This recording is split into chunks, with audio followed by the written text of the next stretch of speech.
দায়িত্ব একটা মানুষকে অনেকটা পরিবর্তন করে দেয়। এই যে আজকের আমি আর ৫ বছর আগের আমির মধ্যে কিন্তু অনেকটা তফাৎ। ৫ বছর আগের আমি কোনোদিনই ভাবিনি যে আমি কোনো কিছুর দায়িত্ব নিতে পারি। কিন্তু না, আজকের দিনে এসে আমি এইটুখানি যোগ্যতা অর্জন করেছি যে আমি কোনো কিছুর দায়িত্ব নিতে পারি। যেহেতু স্কুলে এখন অ্যানুয়াল পড়া হয়ে প্রোগ্রামের গেছে? রিহার্সাল চলছে, তাই চাপটা কিন্তু এখন পড়া প্রচুর হয়ে গেছে? বেশি।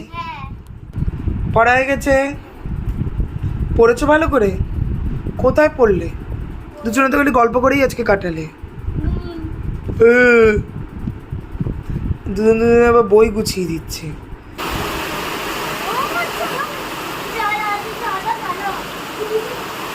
আজকে জানো তো স্কুলে প্রোগ্রামের জন্য অনেক কিছু কিনতে যাওয়ার কথা ছিল, তবে এই বৃষ্টিটা সমস্ত কিছু পণ্ড করে দিল। তবে আজকের দিনটা আমার সব থেকে প্রিয় লোটে মাছ আর ভাত দিয়ে শেষ করলাম। টাটা।